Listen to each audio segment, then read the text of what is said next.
Pete Alonso, one of the greatest sluggers in the history of the New York Mets, is no longer on the New York Mets, and it's sending shockwaves around Major League Baseball. Let's talk about it.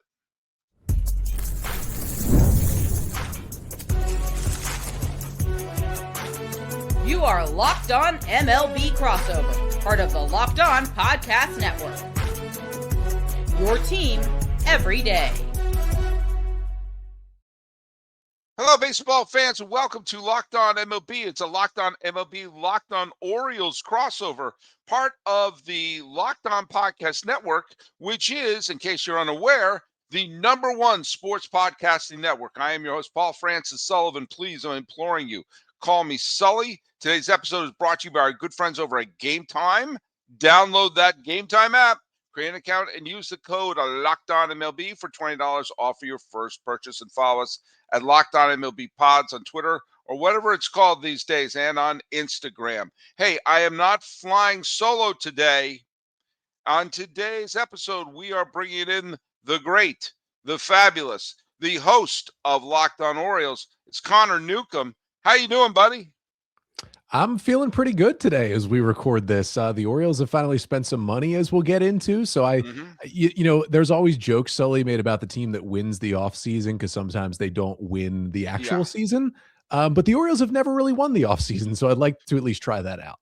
No, and by the way, lest we forget, the Mets won the offseason last year. And yikes, file that under yikes.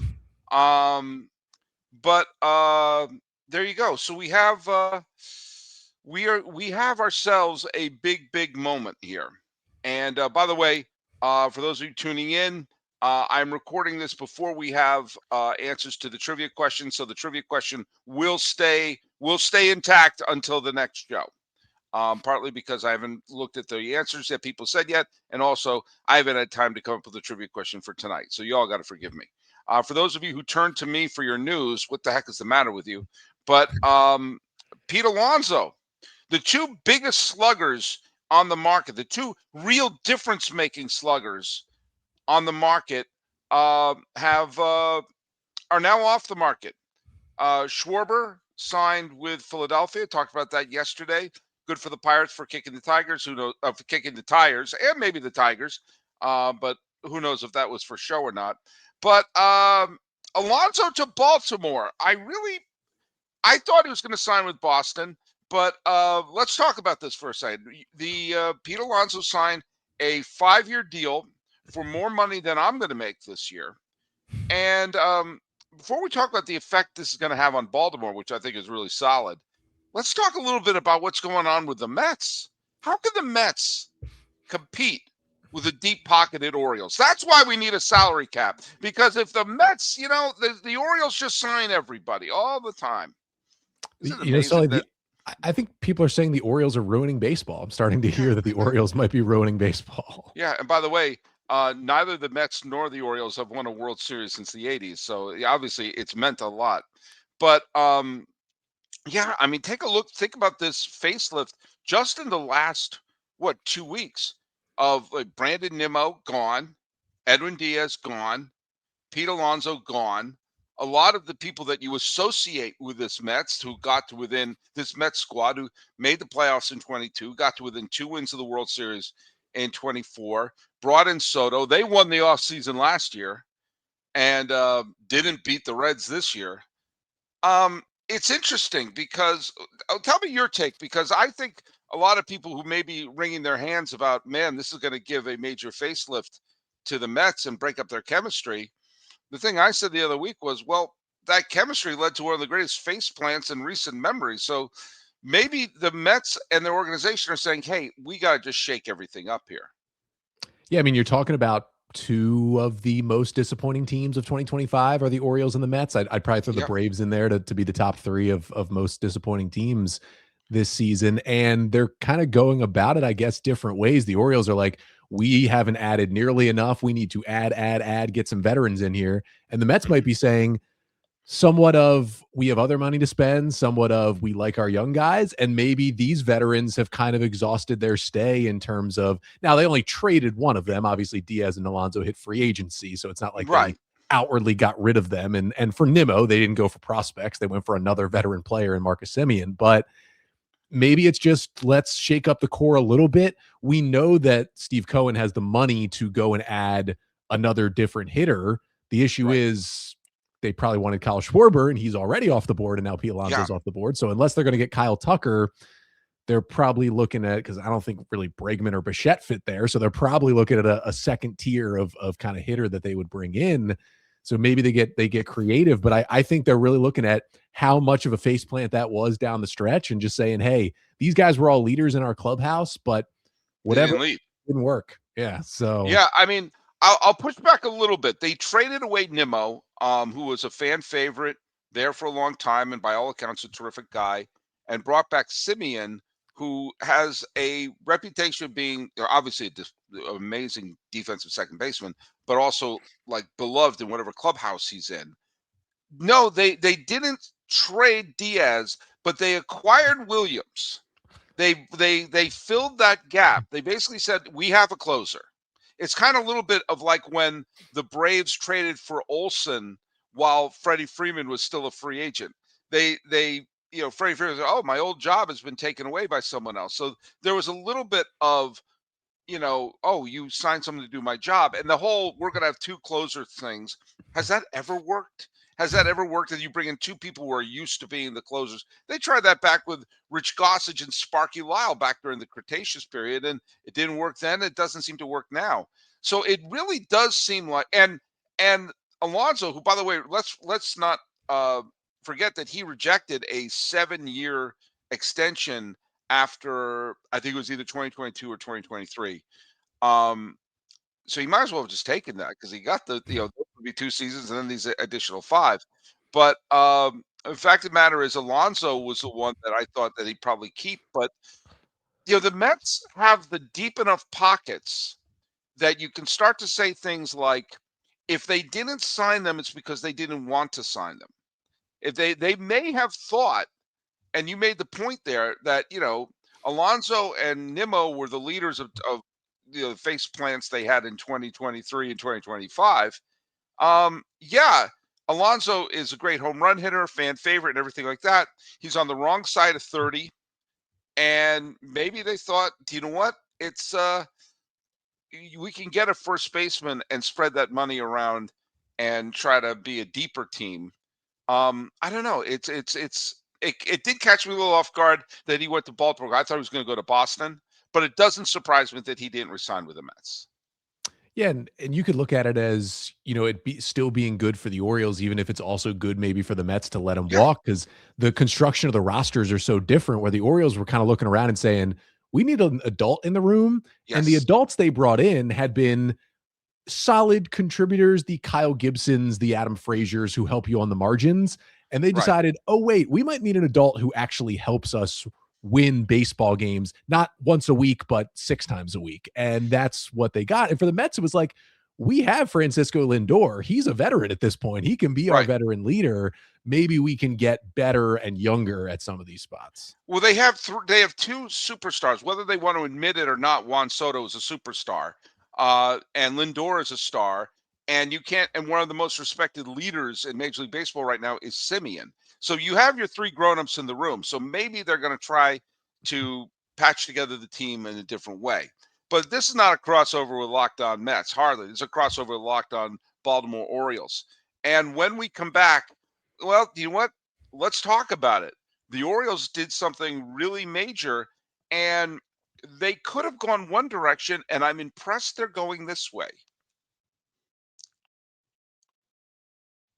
The World Cup is coming back to North America for the first time since 1994. And with 48 teams for the first time ever, it's going to be massive. But let's be honest, getting tickets is usually the hardest part. That's why the Gametime app is clutch. It's finally giving fans a real advantage when it comes to snagging seats. With Gametime, you can track price drops in real time, get alerts when great seats open, and buy tickets the moment they hit the app. It puts the power back in your hands. It makes going to the World Cup realistic instead of impossible. You pull up the app and the layout makes it so simple to scroll through matchups and compare seat views. Pick a game, tap a section, and have your tickets Locked in within minutes. No confusion, no hunting, and the best of all, no fine print. The seat view feature, it's a game changer. You literally see what the pitch looks like from your exact seat before you buy. Prices include fees up front, which I love, and no last-second surprises at the checkout. Alerts for teams and matches make it easy to grab tickets the moment they drop instead of missing out. So take the guesswork out of buying World Cup tickets and every match, concert, and event with Gametime. Download the Gametime app, create an account, and use the code LOCKEDONMLB for $20 off your first purchase. Terms apply. Again, download the app, make an account, and use the code LOCKEDONMLB for $20 off. Swipe, tap, ticket, and go. Gametime.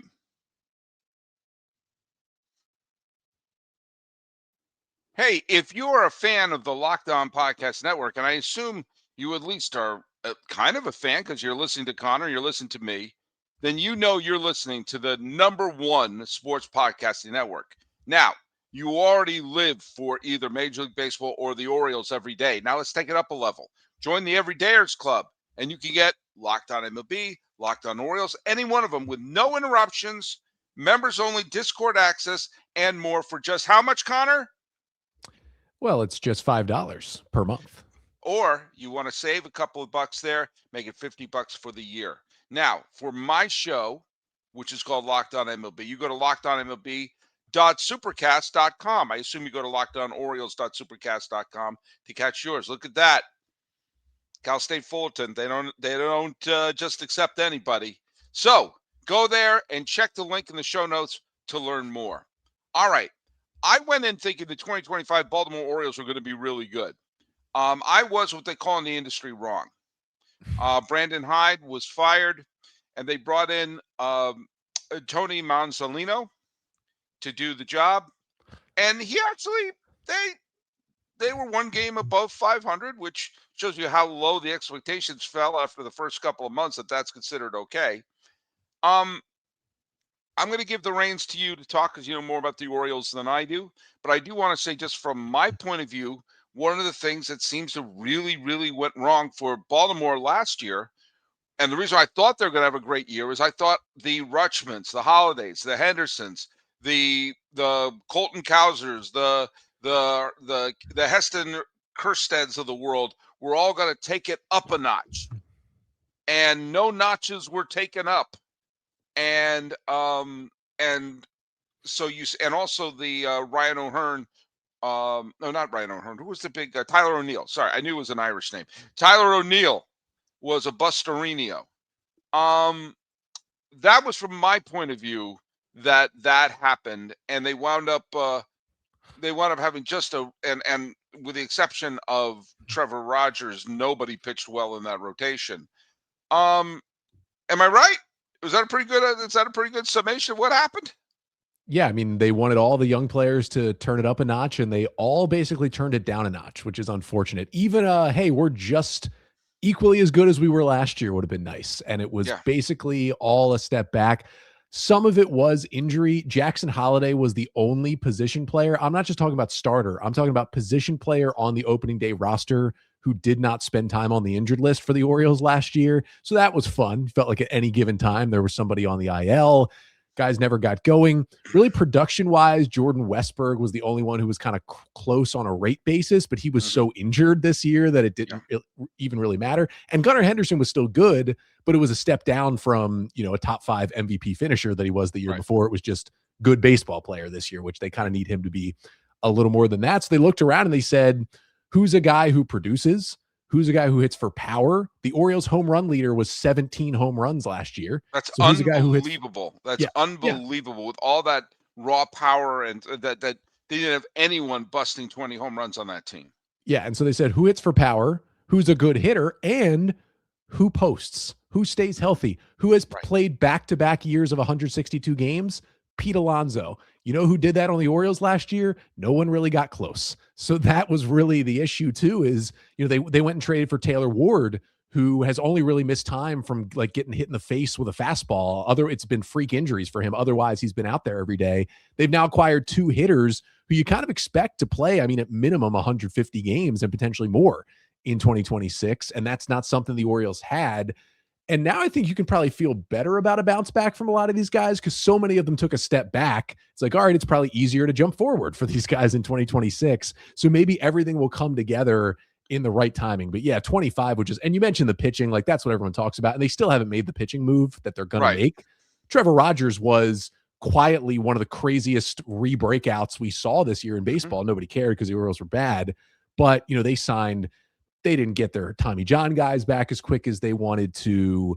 Charlie Morton was a disaster at the beginning. Yeah. By the time he turned it around, it was too late. They had 4 of the worst starts I've ever seen from Kyle Gibson trying to run that back this year. It was just not good. Sugano was okay, but it was not what he was in Japan, obviously. And so it just kind of fell apart. And that was the thing. It fell apart from the beginning, right? Hyde got fired at 15 and 28. It's not like they gave him a giant long runway this year. It was so bad so early that May came around and he was done. And the hope is that if you have more adults in the room like Pete Alonso, even if it's going to go off the rails for a little bit, it's not going to get as far down the track as it did in 2025. You made a great point. I didn't think about that because I was going to bring up Taylor Ward, but now with the acquisition of both Alonso and Ward, they added 2 really solid right-handed power bats. But you made a great point. As I said, it didn't even occur to me that Ward plays every day. And I mean, I live here in Southern California. I've seen Ward. He's, you write his name in the lineup every day. And he'll, I'm not saying he's an MVP candidate. I'm saying he's an all-star. But every day you have a guy in there who can hit one out. And now Alonso means every day we're going to hit them out. So right there, you have 2 spots in your lineup that you're right. That you have that sort of durability to say, oh, for God's sakes, we need to have someone in our lineup that could pop one out. And forget Alonso. Ward hit twice as many as any player on the Baltimore last year. So yeah, I mean that's a great point. The fact that now they have a little bit of durability that they can sort of rely that. All right, we know someone's going to be in there. You and I had talked about back in 2023 that I said on the podcast that every single Oriole prospect has to come through and become an all-star in order for that trade deadline to make sense. And of course, that's impossible. So that trade deadline will never make sense. That was 100-some-odd win team that desperately needed some starting pitching, some infusion to their starting pitching. They didn't do it. They lost to Texas, who went on to win the World Series, mind you.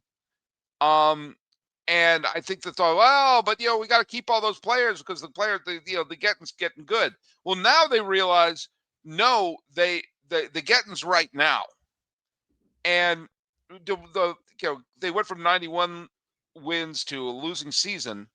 Let me ask you something. Brandon Hyde won the Manager of the Year in 2023, and he was fired, I believe, before Memorial Day in 2025. Was he not that good a manager in 2023? Did he hit his head and forget everything? I mean, or did he get a little bit of a raw deal from an injured and inconsistent beginning of the year?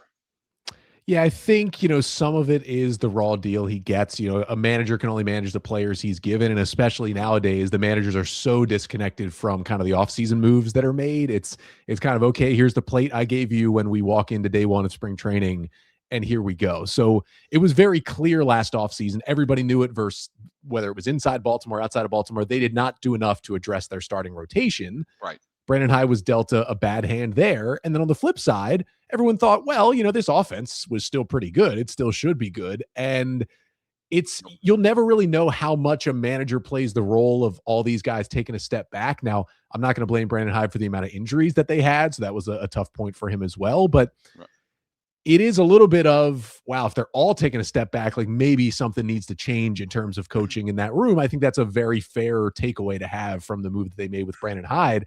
I think he meshed really well with this team. I don't think the Orioles expected Brandon Hyde to be the manager of their next AL East winning team when they started the rebuild, because they hired him to begin that rebuild in 2019. Right. And I think he did such a good job.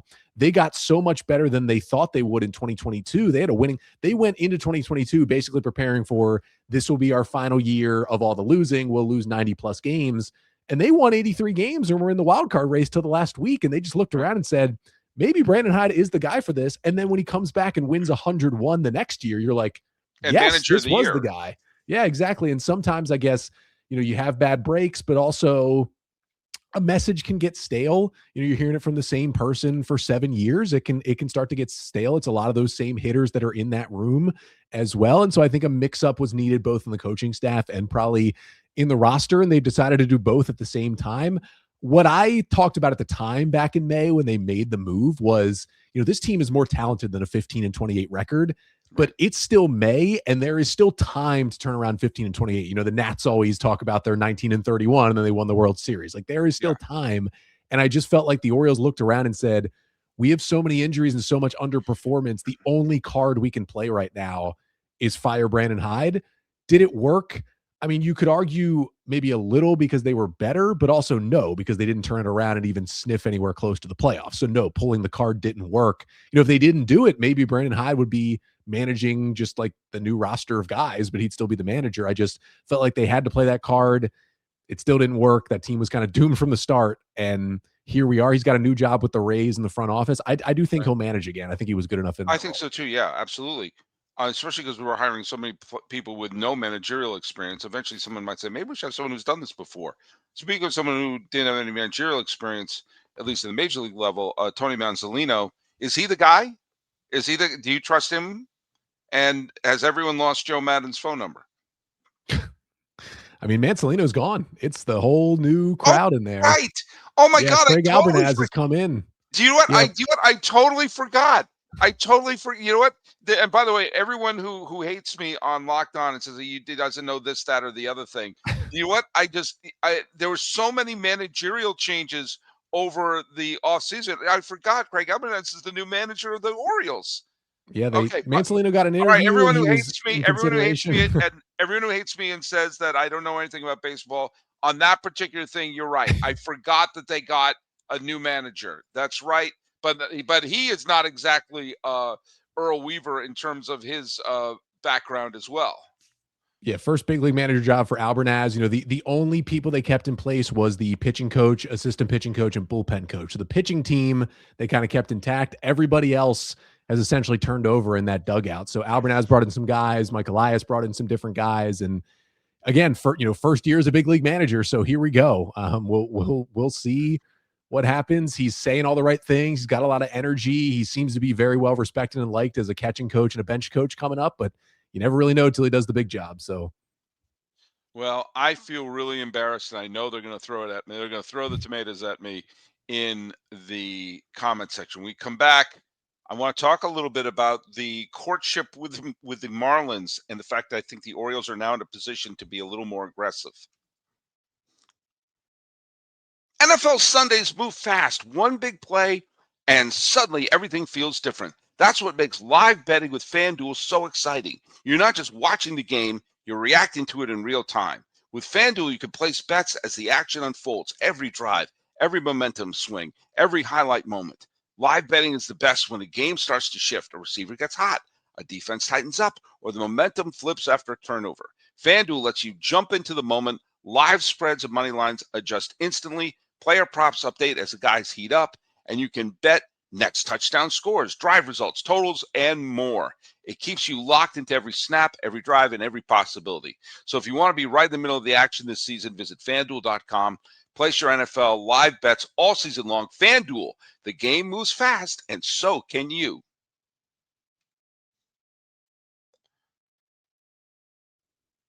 Hey, everybody, I want to thank you for making either Locked On MLB or Locked On Orioles your number one listen. And make sure you subscribe and follow Locked On B and Locked On Orioles so you get all the latest episodes. We're going to be doing a squad show later. I'm going to be talking about the remaining events of the winter meetings, and I'm going to be doing a couple of special episodes, including players who belong in the Hall of Fame, some unusual instances of famous baseball players appearing in non-baseball movies. Plus, we're going to be talking about generational events that I hope happen soon. And on Christmas Day, I'm going to take you out to the ball game. Did Locked On B make your Spotify Wrapped? I don't even know what that means. Prove it on social media to secure a free month of our new Everydayer Club. Just tag our National Locked On Podcast Network account from any social platform. We'll drop you a code. Be one of the first to join the Everydayer Club and get your favorite show ad-free and exclusive access to the members-only Discord channel. Not sure what that means either, but I'm going to find out soon because I'm doing it. For those of you on video, we'd like you to go to the first ever 24/7 National Locked On Podcast Network YouTube channel. On audio, make sure you make your second listen not Locked On MLB, Locked On Orioles. Because Connor Newcomb knows it. Connor Newcomb even knows who the manager of the Orioles is, which I didn't. I still feel foolish. If Tony Mansolino had it his way, he would have loved your suggestion. Absolutely. Well, there you go. All right. By the way, my mom's listened to the show, and one of my mom's favorite players is former Giant Mike Yastrzemski, who she doesn't call Yaz, she calls Mikey. And Mom, Mikey joined the Braves, so he's not coming back to the Giants. He finished the season with Kansas City. All right. There's been a lot of talk about the Orioles kicking the tires on Edward Cabrera, who pitched well and probably would have been the ace of the Orioles last year. The 28-year-old pitched well for the Miami Marlins.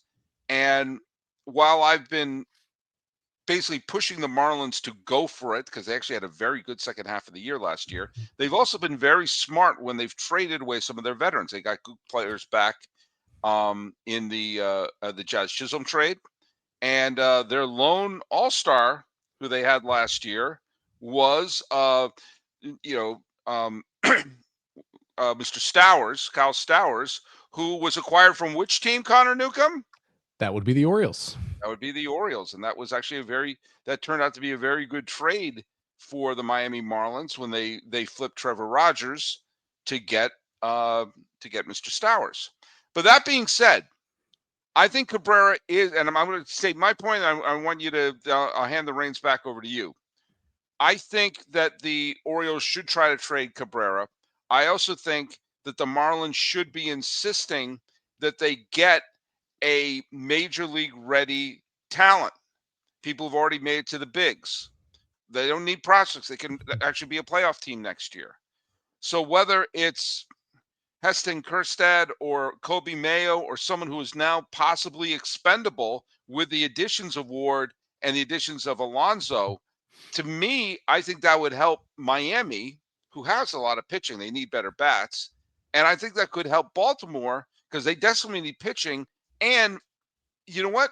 You're going to have to give something up to get something. Am I out of my mind here? Or should the Orioles maybe start to loosen their grip on some of their prospects who they all assumed would be the second coming of Boog Powell and Frank Robinson by now? Yeah, I think the fact that the Orioles already have traded away Grayson Rodriguez this winter with 4 years of team control left, and he is a pitcher, something they're looking for, tells you all you need to know about how they feel this offseason is very different than others. I do have to quickly shout out Mike Yastrzemski. Before he was a Giant, he was an Orioles prospect. But the first move Mike Elias ever made as Orioles GM was trading him to the Giants for a minor league pitcher named Tyler Herb, who never worked out. And Yastrzemski had a really good career in San Francisco, and now he's heading to Atlanta. But talk about present-day Mike Elias trades. It is, I think Kobe Mayo is a perfect fit. The Marlins have already talked about how they're looking for first base help. They're thinking about moving Augustin Ramirez, their catcher, to first base. Maybe some of that's because he can't really catch, but he can hit. So they're thinking about moving him somewhere else. Classic problem. But I just think it's so funny because it would mirror so much of the Kyle Stowers and Connor Norby for Trevor Rogers trade that was made at the 24 deadline. And obviously it looked like it was a huge win for Miami. And then Rogers was amazing this year and Stowers was amazing. It looked like kind of a win-win, which is what you want trades to end up as. Right. Kobe Mayo, probably take Kobe Mayo plus because he's been in the big leagues, but it's not gone very well so far. He was a good prospect, good hitter in the minors, hasn't come together in the majors. But when you sign Pete Alonso for 5 years, and you have a 23, 24-year-old first baseman, even if you can find a way to fit Mayo as like a platoon bat off the bench for this year, there's no future for him in Baltimore because every year after that, Pete Alonso's still going to be on the team. So at some point, you just have to maximize his value, even if you feel like, if we would have traded Mayo 2 years ago, he probably would have been more valuable because nobody had seen him struggle in the big leagues yet. He was just a guy hitting, 30 homers in AAA and everyone being wowed when he hits at 500 feet. But at this point, I think you just have to find the best value. And if Mayo can be the centerpiece of a trade that gets you someone like Cabrera, I think that's a win-win for both teams because Mayo then would finally have the runway to just be plopped right at first base in Miami and play there, 140 plus games next year and really show potentially what he can do. Yeah, and it's funny. They were starting to jettison players last year too. They traded Ramon Laureano. At one point, they sent the Sir Anthony Dominguez was sent packing. I actually had to remember, was it the Phillies or the Orioles? Because he kept going like, wait, is he on the Phillies or the Orioles? And they sent him packing. Obviously, he pitched for Toronto, and of course Cedric Mullins, was sent packing to the Mets. Did he sign recently? I think he signed with the Rays. Tampa. Yeah, he signed with Tampa. And they got 3 living bodies back for Cedric Mullins, and so sometimes you go for quantity. But yeah, I mean, put Ward right into there. What are they expecting from Mountcastle this year? I mean, he's still going to be cashing a check, but I mean, he's not what he was a few years ago. He was a weird one. He's set to hit free agency next offseason, so he's got 1 year left, and he's due to get about $8 million in arbitration. And I just thought, like, even before the Alonso move, most people thought, like, hey, either the Orioles are going to get a big bat or they're going to hand the reins of first base over to Mayo. Samuel Basallo got the extension, but you still have Adley Rutschman, so Basallo will play a little first base too to make sure you can get him in the lineup as the second catcher with a good bat. It was just like, where are you going to play Mountcastle?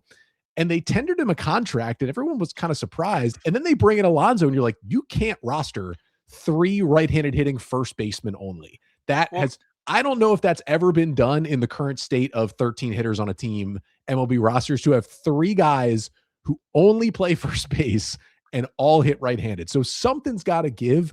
Yeah. Mountcastle was so bad last year, he could just be like a DFA candidate at some point. Maybe they'll try to get something for him. Mayo has much more trade value. That's why I think he's more likely to get dealt. And then maybe Mountcastle's just like a pinch hitter, essentially, on the team until they can find a taker for him. And if you're trying to put together the deal, you try to put together Rubik's Cube, whatever the deal you'd make with Miami at this point, you can't put Mayo and Mountcastle in there because they also have Augustine. I mean, he can't catch, and he's probably going to be the designated hitter.